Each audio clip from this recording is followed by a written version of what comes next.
Welcome back. So today we're going to talk about the load balancing and scheduling problems. So the goal for both problems is that we're given a set of tasks and a set of parallel processors, and we simply want to finish executing all of the tasks on the processors as quickly as possible. Okay, so for example, we want to make sure that our processors don't idle, and so in other words, they all of them do about the same amount of work. Okay, so the load balancing problem is to decide which tasks to allocate to which processors. Okay, and then the scheduling problem is related to to load balancing, but here the problem is to try to figure out once we've allocated these tasks onto the processors, what is the order that we execute these tasks? Okay, and the execution order can affect things like fairness or responsiveness of the execution. So both of these problems have a huge amount of research devoted to them in many fields, including parallel and distributed computing, operating systems, operations research, and many other fields. And there are also many different ways of representing the load balancing problems. Okay, so there are many different models for computation, many different ways that we model the computation and communication. There could be constraints between the problems, like precedence constraints, right? There are different models to represent those things. And then also to represent the hardware itself, right? So we might have homogeneous or heterogeneous systems with different types of processors. And so there are many types of considerations that we have, and many a huge amount of work has been developed for this. Okay, so today we're going to cover some of the basic ideas for load balancing and for scheduling. And there are also many practical softwares that you can use to perform load balancing and scheduling. So for example, the Silk language has a scheduler, right? And then there are also many other schedulers like ADLB. There's sort of Zoltan, Chombo, Parmetis. All of these are used to do load balancing also. Now, the issue is that for most of the types of problems, so as we said, there are many different types of scheduling problems, right? And for most instances of these types of problems, if you want to find the optimal solution, it's actually infeasible to find the optimal solution. Okay, so if you want to completely minimize the amount of time it takes to finish all your tasks, it might be infeasible to compute such a schedule. Okay, so therefore but since we have to use these algorithms in practice, right? We actually do load balancing and scheduling in practice. Then the goal of our algorithms is that we want them to work quickly. However, you want them to produce pretty good answers also. Okay, so we're going to rely on a bunch of heuristics, and these heuristics turn out to work well in practice, and some of them even have performance guarantees. Okay, and then we have to make sure that these heuristics are themselves efficient, so that we don't waste too much time computing the right schedule. Right. Okay, so there are different types of scheduling problems. So the first type is the difference between static versus dynamic scheduling, okay, or load balancing. For example, in the static situation, sometimes you have applications which are where you know everything that you need to do in the application ahead of time. Okay, you know all the tasks that you need to perform and the amount of computation that they have, right? And you also know the communication pattern. Okay, so examples of this would be like if you're doing a dense linear algebra operation, right? Then you know exactly which computations you're going to do and where the communication is happening. Right, and even if you do sparse linear algebra, then as long as you know the matrices that you're working with, then you also know the computation and communication patterns. Okay. Likewise, if you're doing something like FFT, right, fast Fourier transform. Okay, so there it's also a very structured problem, and you know exactly what's going to happen in the problem a priori, even before you start the computation.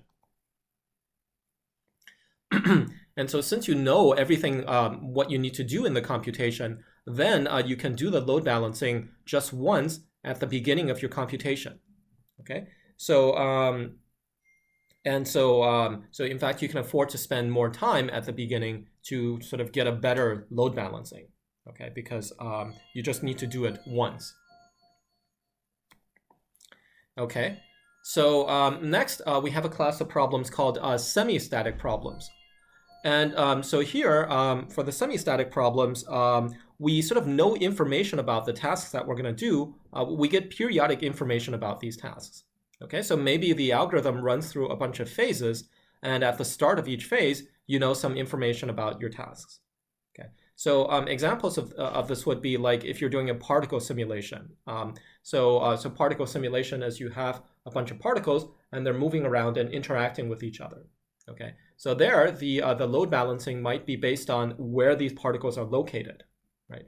So of course, as you run the simulation, the positions are going to change. So so you can't just do the load balancing once at the beginning because the positions will change over time.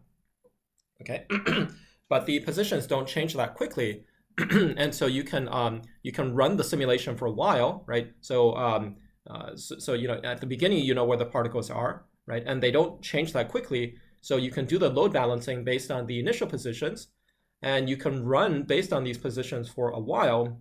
And eventually, when the positions change a lot, right, then you can start a new phase, and you can do some new load balancing based on the new positions, and then you can run with that for a while. And then, yeah, and then you keep going like that. Okay, so you just periodically rebalance. And since you're going to do this rebalancing multiple times, then you need to have a pretty efficient algorithm for doing the load balancing. And the last type of problem are completely dynamic problems, okay, where you only know what you're going to do in the computation at runtime. So for example, if you run a search type algorithm, okay, so imagine that you're building a search tree. Okay, so you only know what nodes are going to be in the tree as you do the search process, right? Because each node can potentially create a bunch of other nodes. So you only know whether that happens as you do the search process. So therefore, you need to constantly rebalance this operation on the fly. Okay, and to do this, so since you're doing the rebalancing very often, then you're going to need to have very efficient algorithms for doing this. Now, we can also load balance at different granularities, okay? So what that means is that if you have a large set of tasks, right, you can look at these as individual tasks. So that can be a fine-grained load balancing, okay? And if you do that, then since you're looking at sort of the most detailed information about the tasks, you can get the best results for the load balancing. But if you have a lot of tasks, right, then this is going to take a lot of time for you to look at all of them, okay, and also lots of memory. And so instead of doing that, you can also group together a bunch of tasks, and then you can take these groups and do your scheduling or load balancing on the groups. Okay, so this is a coarse-grained load balancing. Okay, another type of difference between different types of load balancing is that we could have centralized versus distributed balancing. So centralized balancing means that we're going to gather all of the information about the tasks at one node, okay? And then that node is going to compute, like, what is the optimal way to balance everything, okay? So here, that one node has global information about everything that's happening in the system, okay? So presumably, it can compute the best results because it has all the necessary information. However, that node itself is going to become a performance bottleneck, right? Because that node needs to do all the work about computing the right load balance. Now, the other way to do this is that you can do distributed load balancing, where you let many nodes make the load balancing decision. So here, you're going to let the nodes communicate with each other, and they themselves are going to work out how to balance their load. Okay, so it's no longer centralized, and so it becomes more scalable. Okay, and also this distributed load balancing can be more can react faster to changes in the system. Okay, because you don't have to gather all the information at a central node and do a lot of processing. You can do it sort of concurrently at everywhere in the network. However, the problem is that since you don't have any node having global information about everything in the system, then you might not be able to make a globally optimal compute a globally optimal result, right? To do the best possible load balance. Okay. And even though you could get faster reaction time, because the nodes need to communicate with each other, you could actually, it might take a long time before you can settle onto a good solution. Okay, so you might need to iterate this distributed load balancing algorithm multiple times, and this might take a long time to converge. We can also combine both the centralized and distributed methods, so we can use a hierarchical method. Okay, so basically here we're going to have a we're first of all going to coarse grain our computation. Okay, we're going to combine many of these tasks into bigger ones. So now we have a coarse grain load balancing problem. And then you can use a centralized node to solve the coarse grain problem. And this is not going to take too much time because there are only a few coarse grain tasks. Okay, so the centralized node can still operate quickly. And then this centralized node is going to compute some sort of preliminary load balancing, and then it's going to distribute that to all of the other nodes. And then now all of the nodes can now do distributed load balancing based on the partial load balance that the centralized node produced. Okay, yeah, and so this sort of combines the advantages of both centralized and distributed load balancing. Okay, so we get we get both speed and good and high quality. Okay, now some other issues that we need to take into account when you do load balancing. So the first one is, well, when you balance the load, right? So this assumes that you know how much the load is for different tasks. Okay, so we need to, even before we can do the load balancing, we need to have some way of estimating the load. And also, we need to sort of predict what the communication pattern is. Okay, so if we have a non-static computation. Okay, so for static computation, you know what the communication is. But if it's not static, right, then you have to sort of guess what the communication is going to be and how much communication will happen. Okay, so sometimes you can just infer this from the code itself. Okay, but other times you might have to run the task and then profile it to see how it behaves. Okay, and then the hope is that whatever your profile that you obtained, right, that this is actually going to be valid in the future. So you hope that the future behavior is going to be similar to the previous behavior, to the past behavior that you observed. Okay, so the advantage of doing the profiling is that you can automate this process. Okay, and so unlike the first method where you have to go through the code to figure out what the load is, right? For the profiling, you can just run that automatically, and this obtains all this information. Okay, and this oftentimes works quite well, especially for like scientific computations and simulations. Okay, because those tend to be pretty stable in terms of their performance. So whatever you observe in the past, oftentimes is going to carry over to the future. Okay, another way that you can do this is that you can actually build a complete model for the task behavior. Okay, but this is going to take a lot of work because someone has to do this manually. And also, if your program changes, then you have to rebuild your model. Okay, yeah, so we have to estimate the load, and also, if the load changes, okay, then we have to either redo the load balancing, or sometimes you're just going to move tasks from one to another, from one node to another. Okay, but then there's a cost associated with moving these tasks because you either have to move the code or the data or both. Okay, so those are some of the main issues that we're going to be considering when we do load balancing.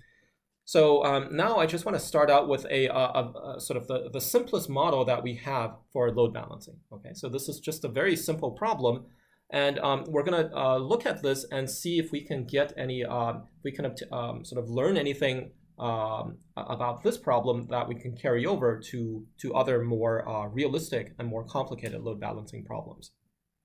Okay, so this basic problem that we're going to look at is that we have a set of tasks, and the only thing that we care about these tasks is that they have certain sizes. Okay, so the size of the task is the amount of computation that you need to do for the task. However, we're going to ignore things like precedence constraints between the tasks. Okay, so we allow you to do these tasks in any order. And you also ignore communication between the tasks. Okay, so we assume that there is no communication. So clearly, this is not a very realistic model for parallel computation, right? Still, we're going to look at an algorithm in this setting, and we're going to see, some interesting things that we can use in more realistic settings. Okay. And also, it turns out that even this very simple problem, right, where the only thing that you have is the task size. Okay, you don't care about anything else. But even in this problem, it's actually very hard to get an optimal schedule. Okay, so it's NP hard to get an optimal schedule. So because it's hard to get a schedule, then in practice, we're not going to try to obtain the optimal schedule. Okay, instead, we're just going to try to obtain an approximation to the optimal. Okay, so as long as the approximation is not too bad, and as long as you can get the approximation very quickly, then we're satisfied with this. Okay. All right, so the model for the model we're working with is that we have n tasks. Okay, they have different sizes, and they're independent, so they can be done in any order. And also, you can do any task on any processor. Okay, so we have a set of processors, and you can do any matching between them you want. So all right, so we have m processors with the we have m processors, and we assume that they all have the same speed. Okay, and then each processor can only do one task at a time. And our goal here is to do all of the tasks as quickly as possible. And the way we say this is we want to minimize the make span. Okay, so the make span is simply when the last process finishes. So for example, here, if you have 4 processors, and then you have these tasks, right? These rectangles here, and they have different sizes. Then the way that we're scheduling them right now, the make span is just when the final task, this red one, finishes. Okay, so so it turns out that finding the minimum make span, okay, is NP complete. And this is true even if you just have 2 processors. Okay, so like the simplest setting, right, we just have different problems of different sizes, and you want to schedule them onto 2 processors. But even then, if you want to minimize the finishing time, this is NP complete. Okay, so just to show why this is, well, first of all, the decision problem for this, the decision version for this problem is an NP. Okay, like if you tell me that you can finish within some make span, then you just have to give me a schedule which achieves that make span. Okay. All right, and then but to show that it's NP complete, right? So then we have to reduce some NP complete problem to this problem. Okay. So the way so what we're going to do is reduce this problem called subset sum to the make span minimization problem. Okay, we're trying to show make span minimization is NP complete. So we're going to take the subset sum problem, and we already know that this subset sum is NP complete. And if we reduce it to make span scheduling, then that will show that make span scheduling is also NP complete. So so the subset sum problem, just to remind you, what we're doing is you're given a set of you're given a set of numbers S, okay, and a target value T, and the question is, can you find a subset of this of these numbers which adds up to T? So for example, if your set is like 1, 3, 8, and 9, right, and if your target value is going to be 9, then there is a subset, namely 1 and 8, they add up to 9. Okay, so this is a yes instance of subset sum. And if you have the same set, but now your target is 14, right, then you can check that no subset of S is going to add up to 14. So therefore, this is a no instance of subset sum. Okay, and this problem is NP complete. We know that it's NP complete. and we are going to reduce it down to 2-processor make-span scheduling. Okay, so to do this, suppose that you have an instance of subset sum. Okay, so this is a set S and a value T. And also, let's let little s be the sum of all of the elements in S. Okay, so then now we're going to reduce this to 2-processor make-span scheduling. So we're first of all going to create a set of tasks for the make-span scheduling. Okay, and the tasks, right, they're just going to be all of the, so S is a set of numbers, right? So we're just going to make a set of tasks which have these sizes. Okay, so for every number in S, we're going to make a task with that size. And then we're going to add one additional task. Okay, so that new task is going to have size S minus 2t. Okay, where S is the sum of all of the elements, right? And then 2t, and then t is our target. Okay, let's assume that S is larger than 2t. And then we'll try to schedule this onto 2 processors. Okay, so what we're going to show is that subset sum, right, has a solution. Okay, so there is a subset of S which adds up to T, right? If and only if the minimum make-span of this set of tasks, okay, if the minimum make-span is a certain value, then subset sum has a solution, okay, and vice versa. So that shows that subset sum reduces down to minimum make-span. Okay, so then the claim is that suppose there. So first of all, suppose that subset sum has a solution. Okay, meaning there's a subset of S that adds up to T. Then we claim that the minimum make-span of this set of tasks J is going to be S minus T. So the reason is that suppose so since we have a subset of S that adds up to T. So let's say that S prime, right, this subset adds up to T. Okay, so now you're going to put all of the tasks in S prime onto processor 1. Okay, and also we have this new task of size S minus 2T, right? So we're also going to put that onto processor 1. Okay, so then the total finishing time for processor 1 is going to be that, well, in order to do all the stuff S prime, this takes T time, right? And then it had this additional job which took S minus 2T time.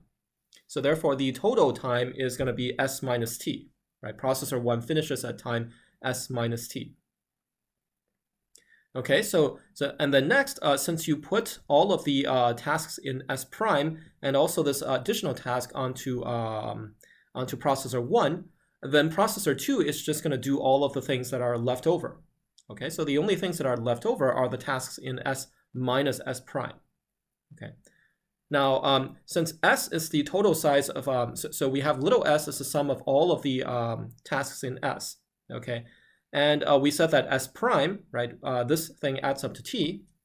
So therefore the amount of tasks in S minus S prime is going to be S minus T. Okay, so processor 2 finishes at time S minus T.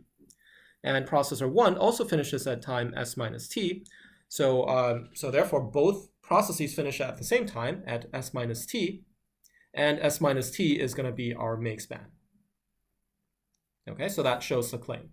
So this is one direction of the reduction. The other direction is that now we have to show if the minimum make-span of the set J, if that is equal to S minus T, right, then the claim is that there exists a subset of S which adds up to T. Okay, so in that case, subset sum has a solution. And the reason this is true is because, well, let's suppose that processor 1 is going to do the S minus 2T task, right? So one of the processors does that one, assume it's processor 1, then because the make-span is S minus T, right? This is our assumption that the make-span is S minus T, and if processor 1 does the task of size S minus 2T, right, then the other tasks that processor 1 does must have size, so this is the total size that processor 1 does, right, minus the size of the single task, right, so this comes out to T. So that means that the other tasks that processor 1 does adds up to T. And the other tasks all come from the set S. So that means that there is a subset of S which adds up to T. Okay, so now we've shown both directions. We show that ST is a yes instance of subset sum if and only if the minimum make span equals S minus T. Okay, so this shows that minimizing the make span is NP complete. Okay, so because minimizing make span is NP complete, so then we're not going to try to minimize the make span. So instead, we'll try to find some sort of approximation algorithm which can give us a solution with a good make span, but not necessarily optimal. Okay, so and the algorithm we're going to look at is called, it's a very simple algorithm. It's called list scheduling. Okay, so it's a simple greedy algorithm.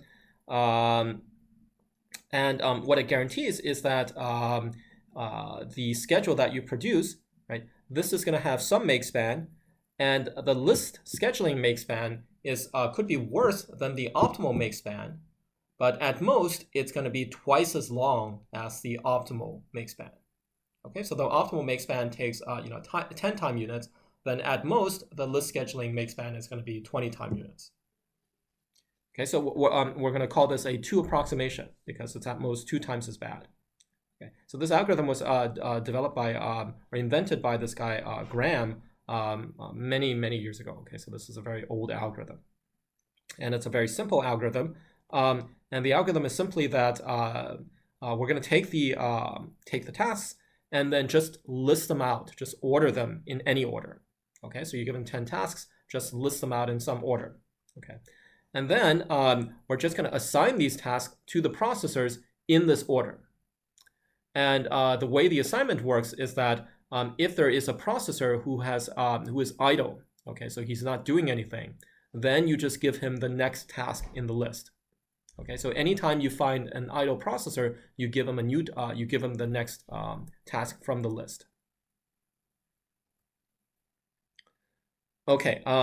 So list scheduling is considering independent tasks without any precedence constraints. However, you can take basically the same algorithm and you can it still works with precedence constraints. Okay, so if there are ordering requirements between the tasks, then you can just modify the list scheduling so that you allocate a task whenever it's available and a processor is idle.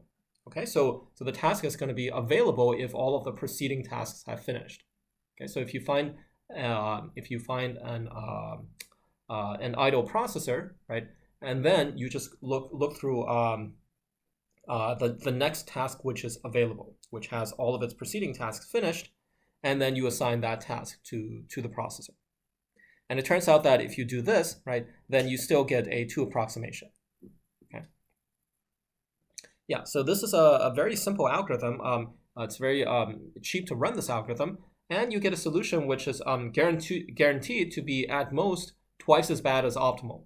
Okay, and in fact, in practice, it's usually it's not going to be twice as bad. It's going to be maybe just 10% as bad as optimal. Okay, so in practice, this is both an efficient algorithm and it gives you reasonably good solutions. Okay, so just to sort of show an example of this algorithm, right? So suppose you have 3 processors and then you have a bunch of tasks. Okay, so they have sizes 2, 3, 3, and so on. And now you can list these tasks in any order. Okay, so I have some arbitrary order for these tasks. And now at the beginning, all of the processors are idle. Okay, so list scheduling is going to say that whenever you have an idle processor, just give him the next task on your list. So for example, P1 is initially idle, so he gets the first task, okay, 4. And then P2 gets the task 5, and then P3 gets the task 3, okay. All right, so then now they each have a task, and they're going to run for a while, right? They're going to execute the task, and like, for example, P1 is going to execute for 4 time units, okay. But P3, since you gave him the smallest task, then he's actually going to finish his task at time 3. So once you get to time 3, then P3 is going to be idle now. Okay, and since you have an idle processor, then you're going to give it the next task in your list, which is 2. Okay, so then you're going to give P3 the 2 task, right? And then that's going to keep P3 busy for a while. And you see that next, when you hit time point 4, right, then P1 is going to become idle again. Okay, so then you give P1 the next task, which is 6, right? And then at time 5, right, you have P2 and P3 both becoming idle. And then so you give them the next tasks, right? So you can give them something like that. And so, yeah, and so this finishes the algorithm, and you see that the overall make span is going to be whichever one finishes last. So that's going to be process 2, and the make span is 13. Okay. All right. So then the claim is that list scheduling is actually not too bad. That in the worst case, it gives you a make span which is 2 times longer than the optimal, or sorry, which is twice as long as the optimal. Okay, so yeah, so let me show you an example where list scheduling actually does poorly. Okay, and then this example is actually useful because we're going to use this example to come up with a better algorithm. Okay, so now suppose you have so we have m processors, right? And suppose you have m squared tasks. Okay, each with length 1, and then you have one more task which has length m. Okay. And now, so you have, in total, you have m squared plus 1 tasks, and you can list them in any order for list scheduling. And so let's list them from smallest to largest, okay? So we have a bunch of 1s followed by an m. And now if you execute this list using list scheduling, right, then what's going to happen is, so you have m processors, right? And then you're just going to give all of these processors the 1 tasks, right? And then eventually at the end, you're left with a single task of size m, and let's say that you give that to processor 1. Okay, so then for list scheduling, what you have is, so since you have m squared of these 1 tasks, right, and you have m processors, then for the first part, it's going to take time m to run all these small tasks. Okay, and then one of the processors is going to run the big task. And so in total, the total make span is going to be 2 times m. Okay. However, there's a much better way to run this these set of tasks, and that is to basically so we're just going to give the big task to one processor. Okay, and so that's going to leave us m minus 1 processors, right? And these m minus 1 processors, we're going to give them all of these size 1 tasks. Okay, so then they're going to run for m time units over here, right? So we have m minus 1 processors. They're going to run for m time units, right? And so that at the end of that, that's going to leave m additional small tasks, and then we assign each one of those to each processor. And if you do that, right, then the total make span is going to be, well, the first part here takes time m, right, and then you have one more. So in total, you take m plus 1 time. Okay. Whereas the make span, whereas the list scheduling, right, that had a make span of 2 times m, and the optimal is m plus 1. Okay, so you see that list scheduling is basically going to do twice as bad as the optimal.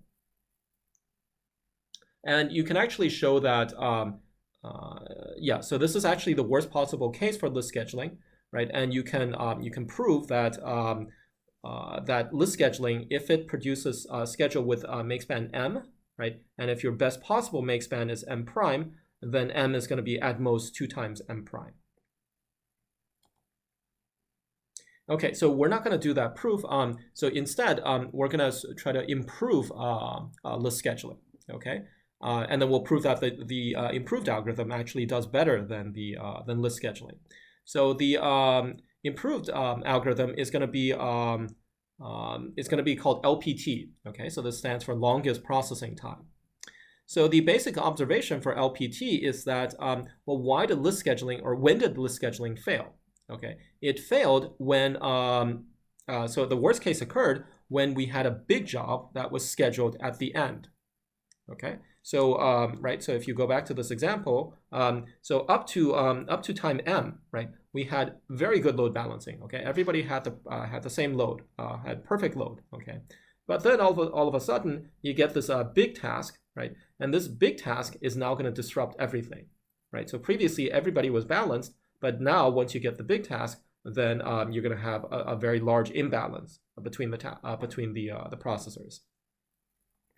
Okay, so the problem was with this big task, okay? And the problem was that you got the big task at the end. So, so we see that sort of these big tasks are dangerous in some sense at the end. And so what we'll try to do for LPT scheduling is that we'll just try to schedule the big tasks first. Okay, we'll try to schedule the longest jobs first, right? So this is why it's called longest processing time scheduling. And LPT works just like list scheduling. Okay, so again, you make a list, right? And then you just assign this list to the idle processors. But the only difference is that now you have to make the list in decreasing order of the task sizes. Okay, so you first sort the tasks in decreasing order of their size, and then you allocate them, okay, to the processors. So for example, you know, if you took the previous example with these tasks, right, then LPT would first sort them in this order, right, and then it would assign these tasks to the processors in this order. And if you did that, you would end up with a make span of 11. Okay, whereas for the previous normal list scheduling, we had a make span of 13. Okay, so it turns out that just by making this small change, okay, then you can get a much better guarantee on the performance. So so remember that list scheduling in the worst case, it can be twice as bad as the optimal. But LPT, even in the worst case, it's only going to be 4/3 as bad as the optimal. Okay, so you lose like 33% in the worst case. Okay, but that said, even though LPT has a better approximation ratio guarantee, list scheduling actually still has some advantages, okay, over LPT. And in fact, it's used more often in practice, okay. So one advantage is that list scheduling, because it doesn't require you to order the tasks, okay, then whenever you get a new task, you can simply assign that. So you can schedule tasks dynamically, okay. As so if you're in a situation where the tasks are just being created on the fly, right, then list scheduling can deal with that, because each time it gets a new task, right, then all you need to do is just find an idle processor and assign it. Now, in contrast, LPT cannot do that, because LPT requires you to sort all of the tasks in decreasing order, right? So if all of a sudden you get a new task, right, then you no longer can schedule it in the decreasing order. And also, list scheduling, in fact, doesn't even care about the sizes of the tasks. Okay, you never look at that. You just say, if somebody is idle, if a processor is idle, I'm going to give him the next task. I don't care how big the task is. Okay. Whereas in LPT, of course, you have to know how big the tasks are to sort them.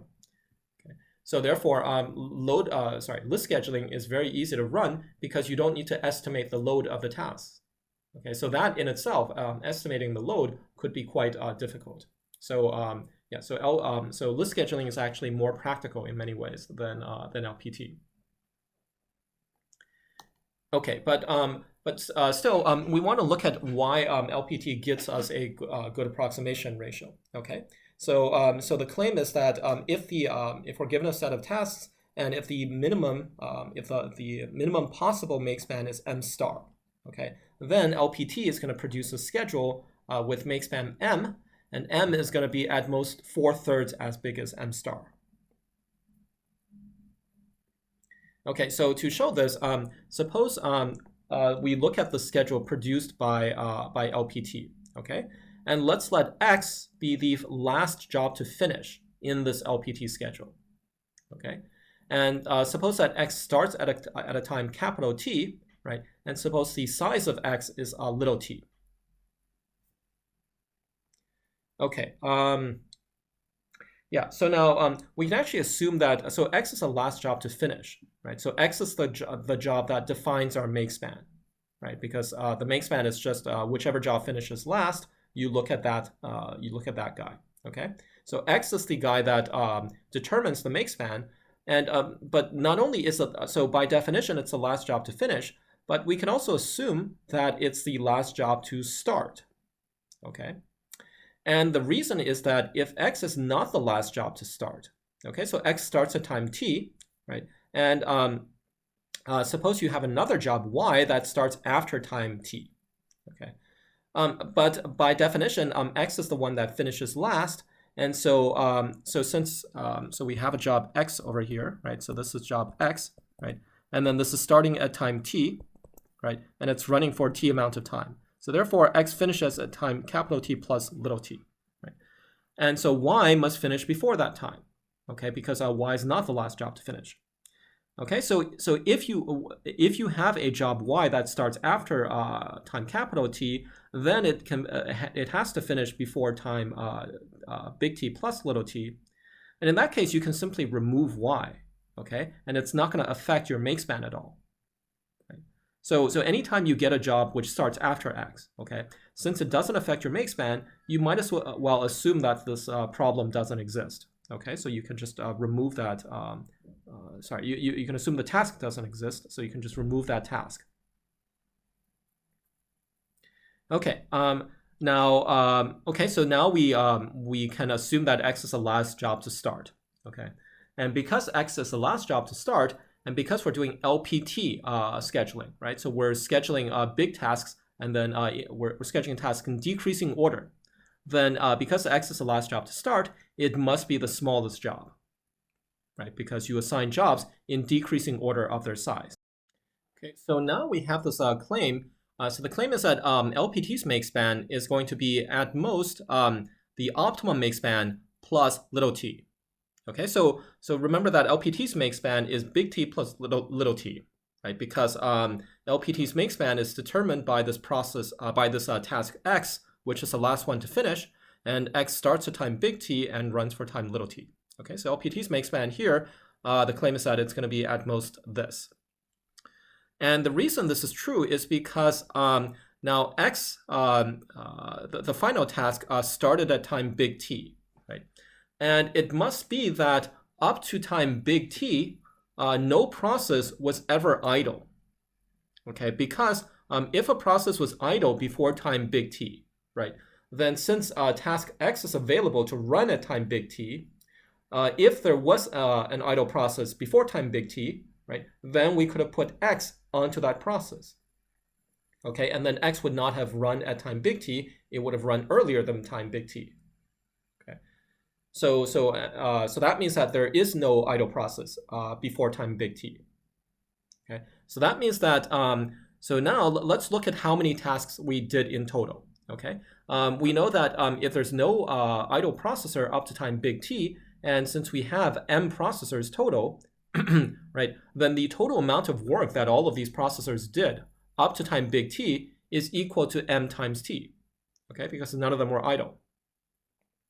And so the total amount of work is at least m times t, and this means that the optimum make span has to be at least the total amount of work divided by the number of processors. Okay, so remember that we had something called the work law, right? So the work law was saying that if the total amount of work that your computation does is W, right, and if you have m processors, then the minimum amount of time that the processors need to run for is at least W divided by m. Okay, so therefore even the optimum make span is going to be at least W divided by m, which is equal to big T, right? Okay, so then so therefore you get that m star is going to be at least as large as big T, right? And so so therefore you get this inequality over here. Okay, m star is at least as big T. Okay, so now we can finish up with the proof. Okay, so we're going to consider two cases. So so the first case is where x is small. Okay, where in fact if x is less than m star over 3. Okay, so then what we have is that LPT's make span is going to be less than m star plus t, right? Where t is m star over 3. Okay, so then LPT's make span is going to be less than 4/3 of m star. Okay, and so that shows that LPT is a 4/3 approximation. Okay, the other case is where x is larger. So then here, if x has size larger than m star over 3, okay. Now we said that x is the smallest task, right? We on the last page, okay. So therefore, if x itself is bigger than m star over 3, right, then all the tasks have to have size at least m over 3. It has to be larger than m over 3, okay, strictly larger than m over 3. And so that means that in the optimum schedule, okay, there can be at most 2 tasks per processor. Because if there were more than 2 tasks per processor, right, then since all of the tasks have size more than m star over 3, if you put 3 or more tasks on a processor, the makespan is going to be more than m star. Okay, so therefore, since the optimal makespan is m star, then in this optimal schedule, you cannot have 3 or more tasks on a processor. You can have at most 2 tasks per processor.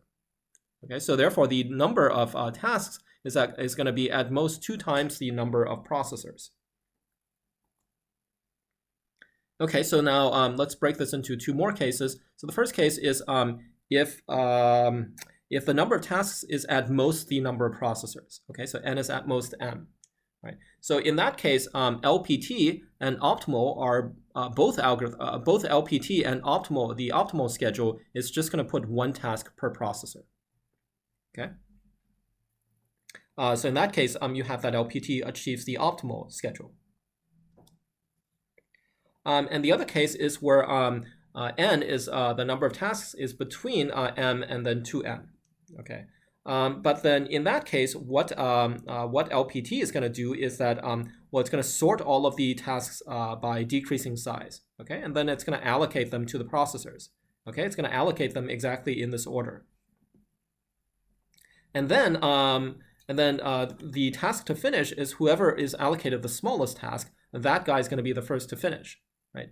And then so LPT is going to allocate another task to this guy. Right, so he's going to allocate the next biggest task, right? So here the tasks are in order from biggest to smallest, right? So this is the biggest task. That's 2 over there. You can't see it, but this is 1, 2, 3, 4. Okay, so let's put the 2 over here, right? And then this is going to be the 5th biggest task, right? And he's put onto this this yellow processor here because he's the first one to finish, right? And this is going to be the 6th biggest, right? So this is going to be 7 here, and then that's going to be 8. Okay. So that is what LPT is going to do, right? Simply based on how it works, this is the schedule that LPT produces. Okay. However, you can check that this is also the optimal schedule. Okay, so the optimal schedule is to pair up. So what we did was we paired up the biggest task with the smallest task. Okay, and then the second biggest with the second smallest, and so on. Okay, so that actually is the best possible thing that you can do. Okay, so that is the optimal schedule. So again, when n is at most 2m, right, then LPT is going to produce the optimal schedule. Okay, so this shows that in all cases, okay, when the final task is small, right, then LPT is a 4/3 approximation, and when the final task is big, right, then in fact LPT is going to produce the optimal solution. Okay, so yeah, so that is so that's we're going to finish. So that finishes up the LPT scheduling. So next we're going to move on to this topic of geometric load balancing. So so this list scheduling, this was more or less an abstract model of computation, right? Because all we did was we talked about the size of a task, right? We didn't we completely ignored any sort of communication or other issues, right? And we also don't we completely abstracted away what kind of task it was.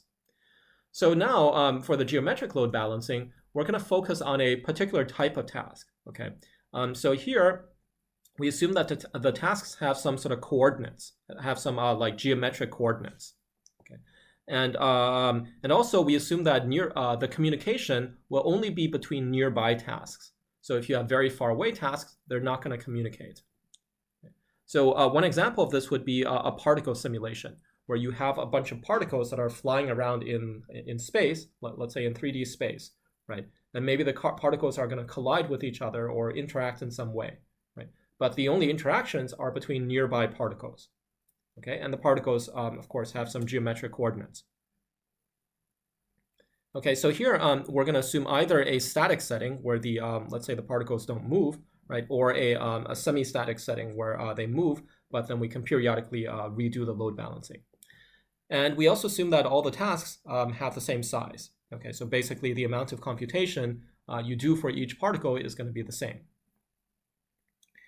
Okay, so now we want to do some sort of load balancing, and we also want to not only balance the load, we also want to minimize the communication.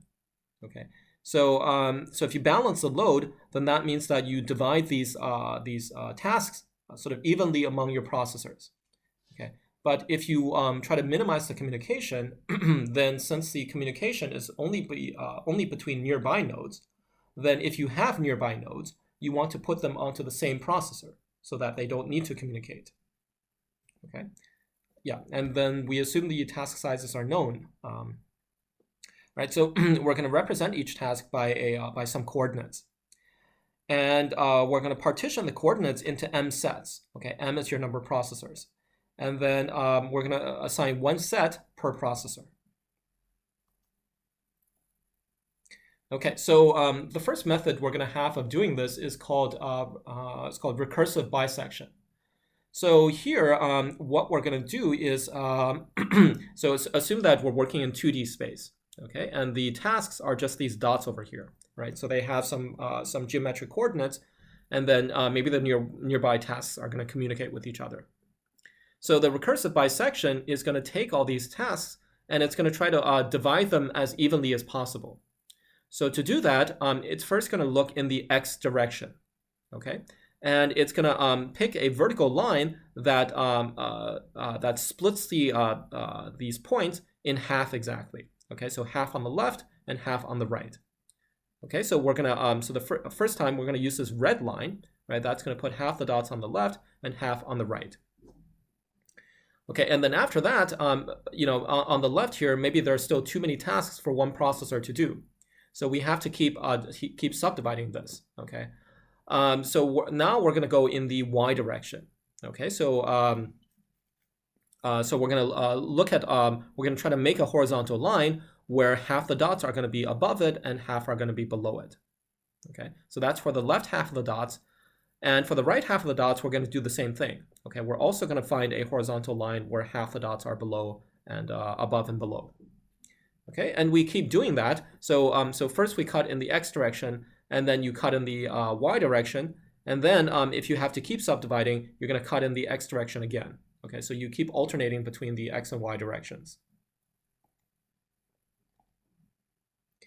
Okay, so that is a recursive bisection. It's pretty easy to do. All you need to do is just sort the points. It could, so one sort of issue with this recursive bisection method is that you could end up with partitions which have large aspect ratios. Okay, and that would cause a lot of communication. So basically, the aspect ratio would be something like, you know, if you have a bunch of tasks like this, right? Right. So a high aspect ratio would be something which is not square. Okay. So if you make a square cut like this, right, then what you see is that the surface area. Okay. So the only communication is along this sort of the boundary of the square, right? And so there's not actually that much boundary because we have a square. So most of the communication is between nodes which are within the square. Okay, there's not too much communication across the boundary of the square. Okay. However, if you have something which is high aspect ratio, then that means that you have a cut which is very much not a square. Okay, so maybe you have a let's see, maybe you have a cut like this. Okay, so that's very unsquarish. And there you have less communication within this partition, right? And you have more communication across the partition. Okay, so that would be bad, right? Because we actually want to cut this in a way to minimize communication. Okay, and by doing this recursive bisection, you could actually end up with a situation like this, where you have a very non-squarish region. Okay. Now another way that we can do geometric load balancing is that we can use something called a space filling curve. Okay, so a space filling curve is basically, it's a 1D curve. Okay, so it's some sort of line. Okay, however, this line is gonna have the interesting property that it passes through all the points in a like a 2D region or a 3D region. Okay.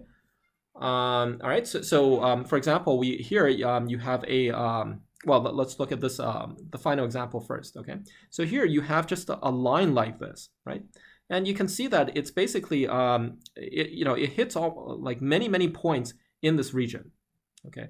And in fact, if you make this an even more detailed version of this, right, you can see that eventually in the limit, this line is going to hit every point in this square. Okay, so this is called a Z curve, and it's built up recursively, right? So you can kind of see the recursive construction over here. Okay, so you have these, you build these, you first break the space into like 4 points, right? And then you first, your first level construction is just like a Z going through these 4 points, right? And then next, you can take each of these regions, right? And you can break these into 4 more points, and you can put a little Z in there, okay? Right, and then you can put a little Z in there, and then you connect all of these, and then yeah, and then you keep doing this layer by layer, and eventually you get a space filling curve, which can fill this entire space. Okay, so this is called the Morton curve. This Z curve is called the Morton curve, or the Z ordering. And there are other types of constructions. For example, this thing is called the Hilbert curve. Okay, so this again is some kind of recursive construction, right? And then, yeah, and then as you iterate this over and over, you're going to end up with a completely space-filling curve, because eventually this this Hilbert curve is going to go through every point in the square. Okay, and we even have like so this is for 2D, and we even have like 3D versions of these things. Okay, so this would be like a 3D Hilbert curve. Okay, so then, so we're going to use these space-filling curves to help us do the geometric load balancing. Okay, so the idea is that what we're trying to do is we're trying to take a bunch of points, right? And then so the points represent tasks, and then you want to divide them between processors. Okay, so the way we're going to do that is we're going to draw one of these space-filling curves, and this is going to go through every one of the points. Right, because the curve goes through, in fact, every point, okay, including the points that we care about over here. And so now all of these points lie on this single curve over here, right? So this curve lie on this space-filling curve, okay. Now you can imagine that this curve, it's just a line, right, except for it bends, okay. And now you can just take the single line and you can cut it so that you get the same number of these black points in each of the cuts.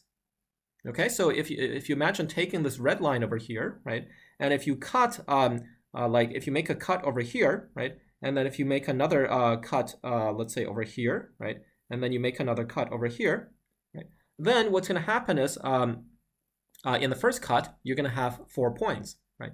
In the next cut, you're also going to have 4 points, right? So by making these cuts, you see that each of these partitions, right, we get each of these, the blue and the red and the other partitions, each of them is going to have the same number of points.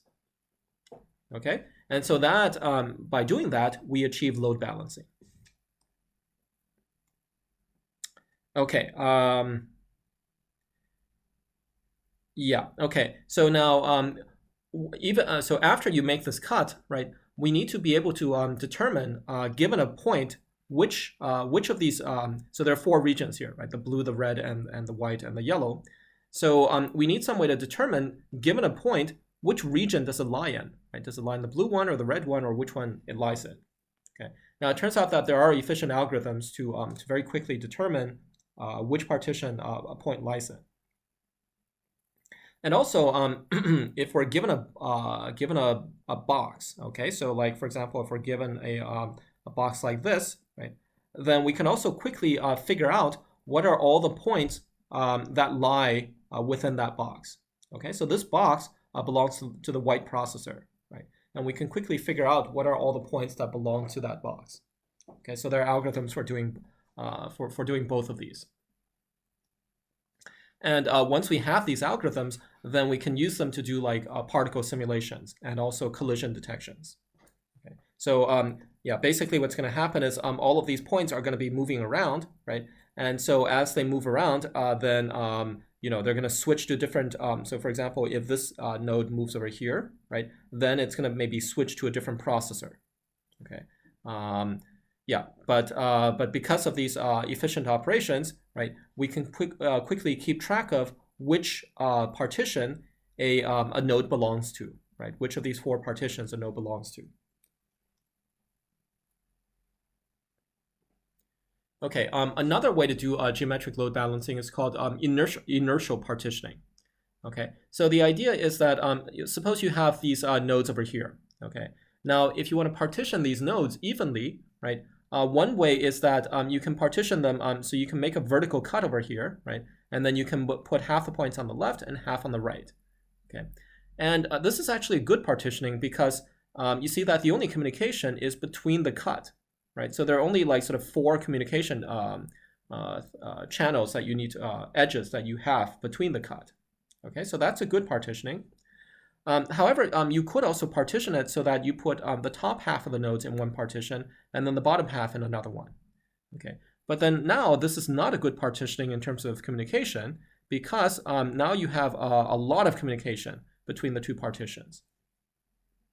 Okay, so what we want is we prefer to have the top partition compared to the second to the bottom partition.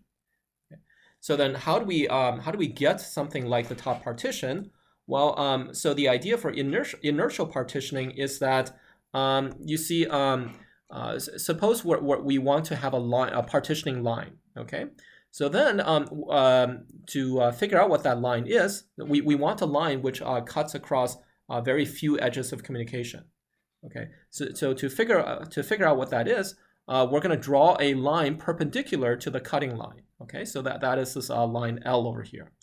Okay, and then yeah, so in higher dimensions, we would have a cutting plane over here, right? And then you draw a line perpendicular to that cutting plane. Okay, but in any case, you want a line like this L over here, and now imagine that you take these points, okay? So we have a bunch of these black points over here, and imagine that you rotate these points around the line, okay? So you so imagine that you form this yeah. So you rotate all of the points around the line, okay? Just imagine doing that. Okay. Now similarly over here on the bottom example, right? You can also so we're cutting across this dotted line over here. So if you make a line perpendicular to that, this L thing, right? You can also imagine rotating all of the points around, about this axis, the central axis L. Okay, so this is your axis of rotation, this L. Okay, so then yeah, so you're gonna have some of these nearby points that just rotate around L, but you're also gonna have these far away points. Okay, so they're gonna do this big rotation around L. Okay, so now you look at your moment of inertia of the rotations. Okay, so the moment of inertia is like if you do the top rotation, okay, then intuitively, you know that you don't have to use a lot of effort to do the rotation because most of these points are close to this rotating axis L. Okay, so the moment of inertia is small in the top case. Okay. But in the bottom case, right, if you rotate around this L, right, then you have lots of points which are very far away from the axis of rotation, so you're going to have a large moment of inertia. And so what we want is we want to find an axis of rotation, okay, one of these L's, that minimizes the moment of inertia. Okay, so and in fact, it turns out that you can find a closed form solution. So given the points, right, there's actually a formula that can tell you which line is going to minimize the moment of inertia of all these points rotating around that line. Okay, and once you have, so that's going to produce this line L over here, and once you have that line L, right, then that tells you how to partition. Okay, partition the nodes, because what you can do is once you're given L, right, you can take all of your nodes and you can project them onto this line. Okay, and then you can take the median of this line. Okay, so the median would be like half the points are on one side of the line and then half are on the other side. Okay. Yeah, so then you can take the median point, right, and then you can put, and then you can make a cut which is perpendicular to this line, right? And then you can put all the points on one side in one partition, and then for the other one on the other partition. Okay, yeah. And then, so this is going to get you 2 partitions of the nodes. And if you want more partitions, so if you have m processors, you might want m partitions, right? So then you can just recursively apply the same procedure on both the left side and the right side. Okay, so for example, you can cut over here again, and then you can cut over here. Okay, so yeah, so those are some techniques. So the recursive bisection, the space filling curve, and then the inertial partitioning. So those are all for dealing with a situation where the points have actual coordinates. Okay, we want to partition so that nearby points go to the same processor so that they don't need to communicate. Okay, so next we're going to move on to the problem of graph partitioning. Okay, so in graph partitioning, we're given a graph which represents the computation. Okay, so the nodes in the graph are the tasks that we need to do. Yeah, so the nodes in the graph are the tasks that we need to do, and the nodes can have weights on them. Okay, so that would mean that the tasks have different sizes. And the edges on the graph are the communication between the tasks. Okay, so if there's communication, we're going to between 2 tasks, we're going to draw an edge, and then we can also represent the amount of communication by the weight of the edge. So we have a weighted graph with both weighted nodes and edges. All right, so now the graph partitioning, the graph-based partitioning is that we're going to take this graph, which represents our computation, right, and we want to put different parts of this graph onto different processors. Okay, so so to start out with, let's just try to divide this graph in half. Okay, so let's say that you have 2 processors, and you put 1/2 of the graph on each processor. Okay, so if you have more than 2 processors, you can actually do this recursively. Okay, so you put 1/2 on one side, and then if that half is too large, you can subdivide again, and then you can map those quarter parts onto more processors. Okay, but the basic problem is just to partition the graph into 2 parts. Once we know how to do that, then we can also partition onto more parts. And now there are some conditions that we want for the partitioning. So for example, you want both sides of the partition, okay, to have about the same number of nodes. Or if the nodes are weighted, you want them to have about the same weight of nodes, okay? And that would represent that the amount of computation in each partition is about the same. Okay, so that is for load balancing. And you also want that this partition minimizes communication. Okay, so the communication is represented by these edges. So if you put nodes in different partitions, then every edge which goes across these 2 partitions, okay, is going to represent some sort of communication that you have to do between the processors. And so therefore, you don't want to cut many edges. Okay, or you want to make sure that for the edges you cut, the total weight on these edges is small. Okay, and that would minimize the amount of communication between the tasks on the different processors. Okay, so let's sort of see an example of this. Right, so for example, in this graph, okay, so each of these nodes represents some sort of computation, some task, and then the edges are the communication between the tasks. Okay, so one way that we can partition these nodes is if you make a cut over here, right? Then the left processor has to do all these tasks, and the right one also has these tasks. So it looks like they have about the same number of tasks, right?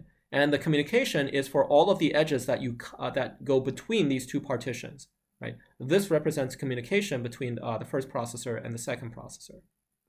If the edge is within a partition, right, then this is sitting on the same processor, and so therefore you don't, well, you have this communication, but it's not an expensive communication because it's local communication, right? So the expensive ones are between the processors. Now, what we want to do is we want to make sure, we want to find a cut which has the same size of nodes, same weight of nodes on both sides, and at the same time, it's going to minimize the amount of edges cut.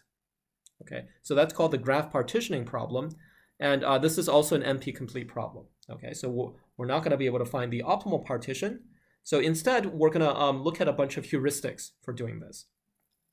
So we're going to look at 3 types of heuristics. So the first one is going to be local search, okay? The next one is going to be spectral partitioning, and then we also have multi-level partitioning. Okay, so for the local search, there are different types of local search algorithms. One of them, which is very popular, is called the Kernighan-Lin partitioning. Okay, so the way this works is it's basically a greedy algorithm, okay? And what it does is that you start out with a partitioning, and then you try to make this partitioning better, okay? You try to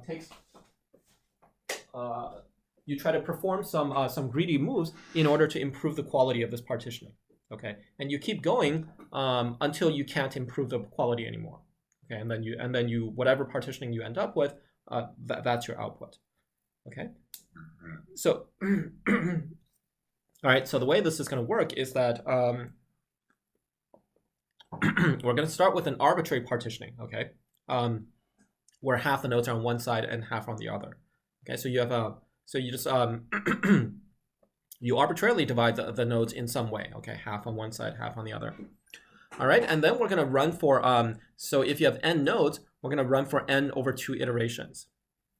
And for each iteration, so the 2 partitions are called A and B, right? And for each iteration, you're going to pick a node A, a node AI. For the ith iteration, you're going to pick a node AI and BI that have never been used before, okay? And then you're going to swap them, and then you're going to see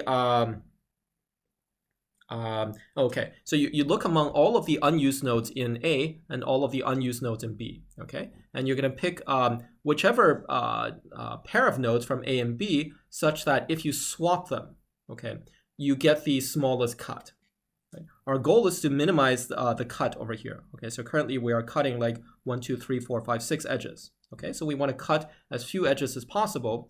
So we're going to look through all of the unused nodes in A and all of the unused nodes in B, right?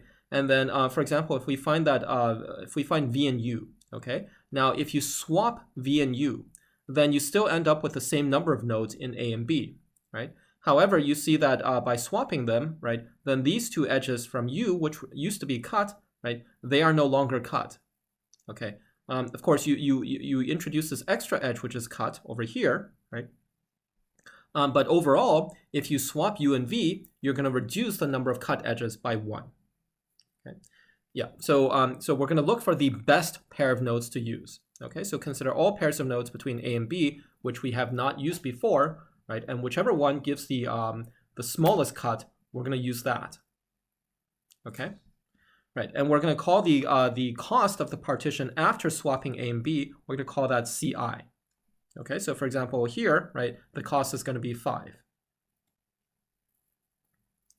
Okay, so we're going to right, so then this loop is going to run for n over 2 times, right? So each time we use 2 of these nodes, okay? So eventually after n over 2 iterations, we've used all the nodes, and then we stop, okay? Right, and then for each iteration, we have one of these CI values, right? That's obtained by swapping the best pair of nodes, okay? And then we're just going to choose whichever CI was the best one, okay? So we had n over 2 of these, whichever one was the best one, right? That's the one we're going to use. Okay.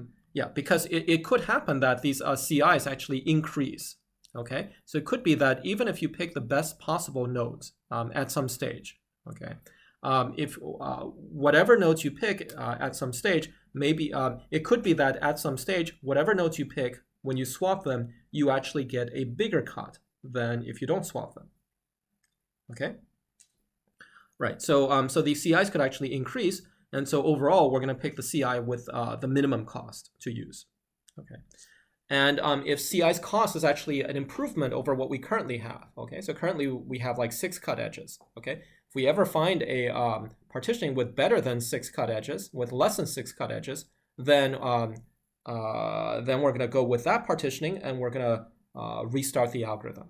Okay. And otherwise, if all of the CIs have larger cost than the current partitioning, then we're just gonna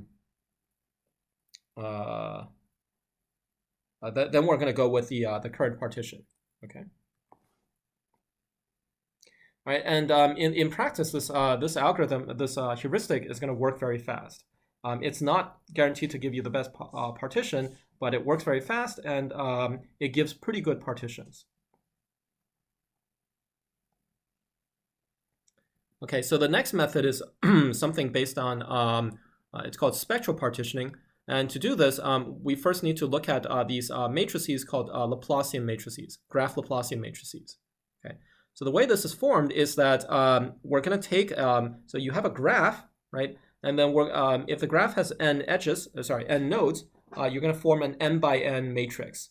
Okay, and this matrix is kind of like the adjacency matrix of the graph. Okay, however, there is a difference in that if you have two nodes which are connected, okay, so for any edge in the graph, you're going to put a -1 in that position. Okay, so for example, we have that nodes 4 and 5 are connected. Okay, so therefore in position 4, 5, right, we're going to put a -1. Okay,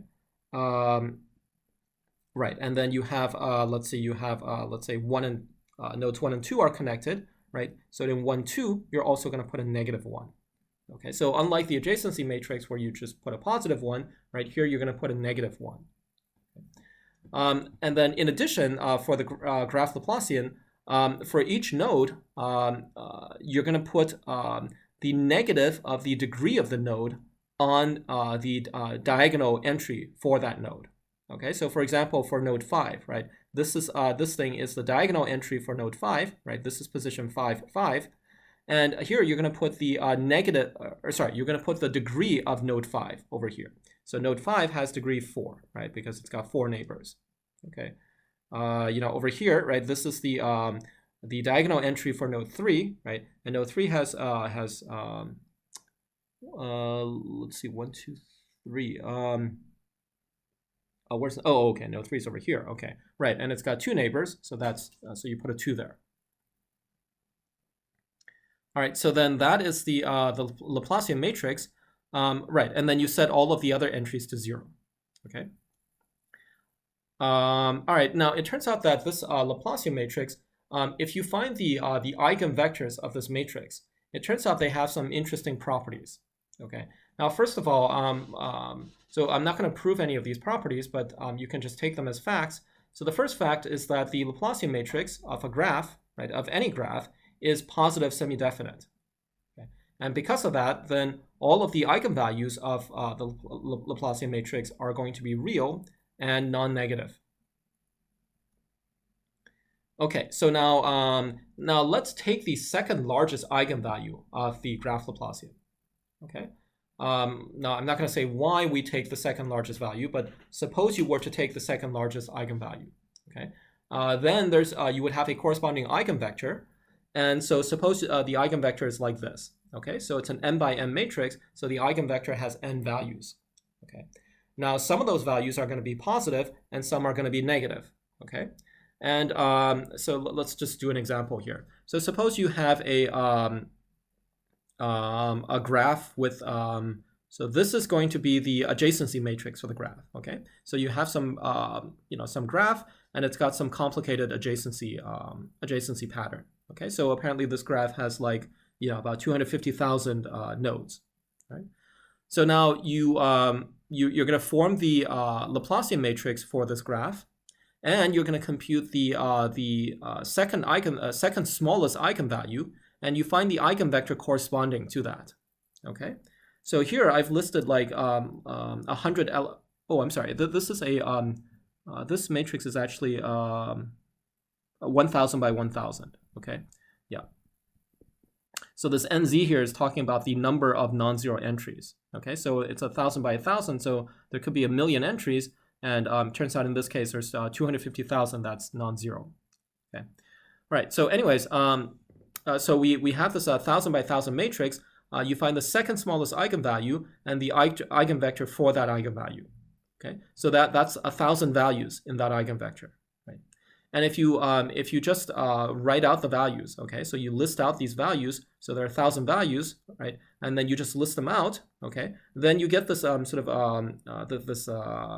this figure over here, okay? Now you can't really see anything from this, so but except to say that there's 1,000 values in here, okay? But they go up and down, so you can't really see anything. Okay. So now what we're going to do is we're going to sort all of these values, okay, from in increasing order. So if you sort them, you see that you have a bunch of small values and a bunch of big values, and if you sort them, you're going to get this. Okay, so then you see that some of the values, right? So the values, oops. Okay, so the values over here, okay, so this is about what, 550 or something, right? So the values on the left here, right, are going to be negative, and the values on the right here are going to be positive. Okay, so now you're going to use this to form a partitioning. Okay, so basically your partition of this graph is going to be you're going to take so now each of these nodes, each of these values, okay, they correspond to one of these nodes. Okay, so initially this is this ordering from 0 to 1,000. It's just the initial ordering of all of these nodes.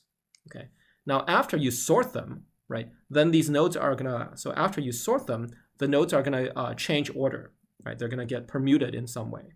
Okay, so for example, you know, this node, right, which used to be node 100, maybe it becomes, I don't know, node 200 over here. Okay, something like that. Okay, so all of these nodes get permuted. Now you're going to take all of the nodes which have their eigenvector value is less than 0, and you're going to put them on one side. Okay, so you're going to form a partition A, and then all the ones with positive values in their eigenvector, you're going to put on the other side. Okay? So that's going to get you two partitions, A and B, right? Okay, and then if you now we're going to partition the graph this way. Okay, you're going to say A, all of the nodes with these negative values over here, right? They go on one side. Okay, and the ones with the positive values, they go on another side. And now if you do this, okay, then what you're going to see is that after you permute the nodes this way, right, so there's some sort of permutation. Okay, I'm going to denote this by pi. So there's some sort of permutation from the initial ordering of the 1,000 nodes to this new ordering, right, the sorted ordering of the 1,000 nodes. Okay, so now this is using this this bottom graph, bottom matrix over here is using the sorted ordering. And what's going to happen is that in the sorted ordering, right, you're going to have these two dense blocks over here. Okay, and what these correspond to is that this is so this is going to correspond to A, right, and then this is going to correspond to B over here. And what this is showing is that you know, the fact that this is dense over here is showing that there are many edges between these A nodes. Okay, and there are also many edges between these B nodes. However, you know, this is B here, right, and this is B over here. However, the fact that over here, right, in this section it's very sparse, this indicates that there are not many edges from this A part to the B part. Okay, so you have a graph, and then we ended up with like two partitions, A and then B. Okay, so what we have was what you see over here is that there are many edges within A. Okay, and likewise there are many edges between within B. However, there are not that many edges going from A to B, because all the edges from A to B are represented over here. Okay, and all the edges from B to A are represented over here. Okay, and you see that these parts are very sparse, and so that means that there are not many edges crossing between A and B. Okay, so this is a way to partition this graph, and it's almost an even partition, right? So here A has a bit more nodes than B. Okay, so it's not exactly even, but it's almost an even partition, and it's a good partition because you know, the sparsity of these two areas indicate that we're actually cutting very few edges. Okay, so this is spectral partitioning, and usually it gets better partitions than the Kernighan-Lin partition. Okay, however, the problem with this is that you have to find this second eigenvector, which can be quite expensive. Okay, of course, you don't have to find the exact eigenvector. You can just go for an approximation, right? Because all you need to know is which values are less than 0 and which are larger than 0. So you don't need the actual exact values. But even if you try to find this approximate eigenvector, it can still be quite costly. Okay, so then the final graph partitioning algorithm is this multi-level partition. Okay, so here the idea is that, well, we know that spectral partitioning and Kernighan Lin partitioning, they're both pretty slow to run, especially if you have a big graph. Okay, so what we're going to try to do for multi-level partitioning is we're somehow going to make the graph smaller. Okay, so we're going to actually coarsen the graph. We're going to find a coarse version of the task graph. Okay, so in fact, you might need to coarsen the graph several times. Each time you coarsen, you reduce the number of nodes. Okay, and then eventually, once you have that the coarsened graph is small enough, then you're going to do your partitioning on the coarsened graph. Okay, and that's going to be fast because you just have a few nodes in the coarse graph. And then once you partition this coarse graph, then you can somehow use that partitioning for the coarse graph to get a partitioning for the original graph with lots of nodes. Okay, and then furthermore, you can do some sort of refinement as so when you recover the partitioning on the original graph, you can even do some sort of refinement to get an even better partitioning. Okay, so this multi-level scheme, this is to get you a good trade-off between the quality and speed. Okay, so you have speed because you only apply the partitioning, whether it's like spectral or KL or something, you only do that on the small coarse graph, right? And then it's good quality because you know, as you go back to the partitioning on the original graph, you can actually refine the partition. Okay, so as an example of this, so suppose you you have a graph starting on the left over here, right? So then you know, we have these weighted edges between the nodes, so that represents the amount of communication between the nodes. So now, how are we going to coarsen this graph? Well, one way is that we can actually compute a matching between the nodes on the graph. Okay, and so for the match nodes, we're going to combine them into like one big node.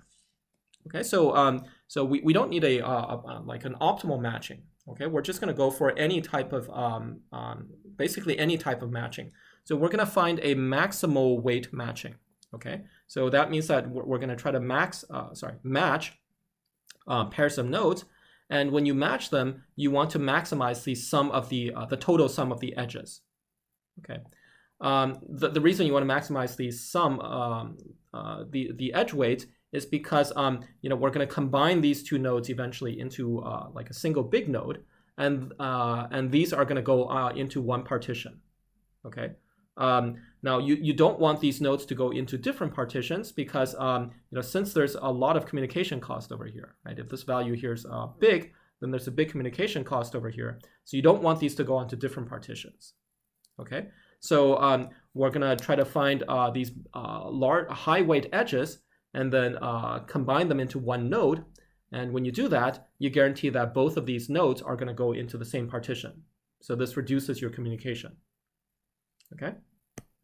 All right. So we're going to find some sort of a maximal weight edging, matching, and then this is just done by like a greedy algorithm, right? So you maybe you look for like a high weight edge, right? And then like you find this high weight edge, you match them, right? And then you keep looking for all of the high weight edges. Okay, and you just match them. Okay. So then after you do that, you're going to get a situation like this. Okay. And now this graph, we have these new nodes, which are like pairs of nodes that we matched. Okay, so that's why we're going to say that their weight is now 2, right? Because each of these nodes actually represents 2 computational tasks. Okay, and then furthermore, the communication between the tasks. Okay, well, since if you match these 2 nodes and then you match these 2 nodes, right? Well, the communication, you're going to have to do this communication and that communication. Okay, so the total communication you're doing between these 2 nodes is actually 1 plus 2. It's going to be 3, right? And then, you know, likewise, if you match these 2 guys, right, then you also have like, you know, here you have communication and here you have communication between these pairs, this pair of nodes. So that's also going to be 3. Okay, so that's 3. Okay, so anyways, so you do the matching and then you might have to do this several times to get fewer and fewer nodes. Okay, so eventually you're going to end up with a coarse graph. And then for this coarse graph, you're going to do a partitioning based on the coarse graph. Okay, so suppose that you know, we've already coarsened this graph sufficiently. So then you're going to do this partitioning over here. Okay, this partitioning you can do either using spectral partitioning or some sort of local search. Okay, and this is going to be quite cheap because the graph is small. Right? And then finally, after you do this partitioning, you need to take the coarsen partitioning and then go back to the you have to find some partitioning on the original graph using the coarsen one, right? And the way that you do this is simply that you just take these coarsen nodes, right, and then you expand them back into the original nodes from the original graph. Okay. Yeah. And then after you get this partitioning, right, you can further refine this partitioning using something like Kernighan-Lin. Okay, so Kernighan-Lin is again the sort of where you exchange nodes between these two partitions, if that can improve your partitioning. Okay, so once you get this initial partitioning to start out with, right, then you can try to see if you can improve that. Okay, so the final thing we'll talk about is how to do dynamic load balancing. Okay, so the previous schemes were mostly for either static or semi-static settings. Okay, for dynamic load balancing, so we have tasks being created on the fly, right? So for example, in a search algorithm or maybe in a recursive algorithm, right? You decide on the fly whether you want to recurse or not. Okay. So in this case, because the tasks are being created like all over the place, right? Like different processes are creating tasks, okay? Then it's better to do distributed load balancing, right? Because you don't want to centralize this because you don't know where the tasks are going to be created. And so you don't want these different processes to keep sending information to the central process, okay? All right, so we're going to look at how to do distributed load balancing. So one way is called the diffusion method, or it's also called like push-based load balancing. Okay, so here the idea is that if one process has too many things to do, has too many tasks, okay, it'll just send some of these tasks to nearby nodes, to nearby processors. Okay, and if now after a nearby processor receives some additional tasks, maybe it becomes overloaded also. Okay, so then it'll also send some of its tasks to other processors.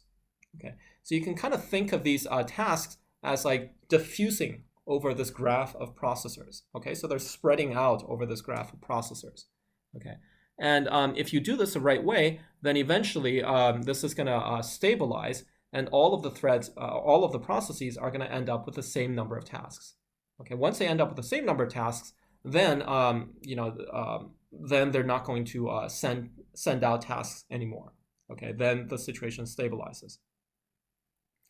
However, the problem with this is that it could take a long time for the graph to stabilize. Okay, so you might have to have many processes, and they keep sending out tasks until eventually, after a long time, they end up with the same number of tasks. Okay. And also, each time you do this diffusion thing, right? You send to your neighbors, you incur communication. Okay, so this could be a lot of communication that needs to occur. Okay, so another way to do dynamic load balancing is called work stealing. Okay, so this is also called the pull technique. Okay, so the other one is push, and this is pull. So here, basically, the idea is that if a process ever runs out of work to do, okay, then it's going to go look for some other process which does have work, and it's going to steal some work from that other process. Okay, yeah, so this way, if I'm completely done, right, and somebody else is not done, then I'm going to go help that guy out, right? I'm going to take some of his tasks. Okay. All right, so the way that you actually implement this is that each process is going to have a double-ended queue, okay? So usually, yeah, so the queue, it's going to have two sides, right? And what we're going to do is, so from the top of the queue, we're going to take things out. Okay, so the queue, so each process has its own double-ended queue, and the process is going to take tasks out of this the top of the queue to do. Okay, so the queue has any tasks, then the process is going to take from the top of the queue the next task to do.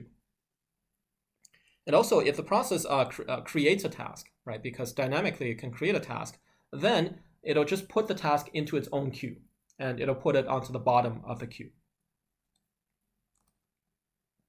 Okay, so as long as the process, as long as there are tasks in the queue, then the process can just keep taking tasks out of the queue.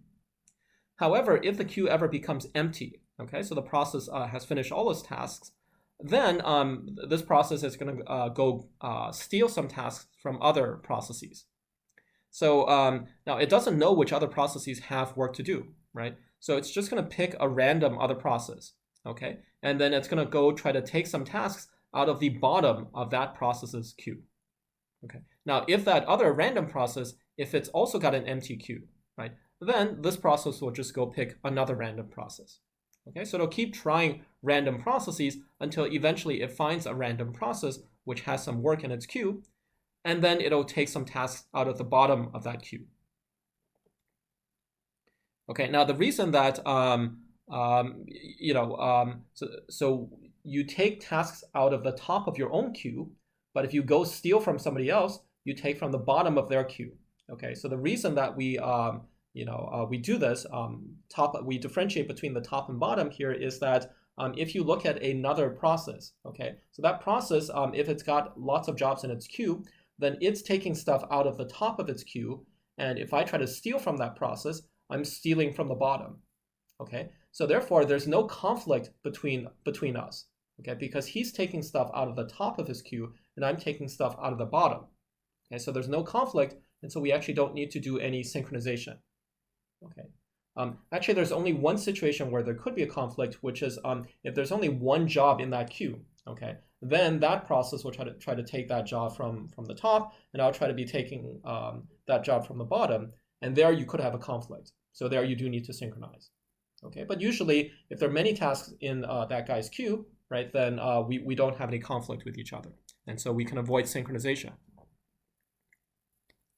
Okay, so this work stealing is actually quite efficient. Okay, one is that we don't need to do the synchronization, and also as long as I have work to do, right, then I don't need to go steal from anybody else. So there's no overhead for me as long as I have work to do. Okay, and in fact, the only overhead that is paid, right, is when I go steal. But when I go steal work from other people, it's because I'm completely finished with my own work. Okay, so the only overhead is being taken by the idle processes that don't have any work in their own queues. Okay, now if you compare that to the pushing method, right, to this diffusion method, so there if you have a very busy process with lots of work, okay, well that process now needs to incur even larger overhead in order to push its work onto other processes. Okay, so it's already busy, very busy with lots of work, but it's got to incur even more overhead to like push some of this work onto other processes. Okay, in contrast, this work stealing is much better because the only time you pay overhead is when you're completely done with all your work. Okay, so this work stealing is used quite often in practice. For example, in this language called Silk, right? So this is based on work stealing. Okay, so this is all we have for load balancing and scheduling. Okay, so see you guys next time.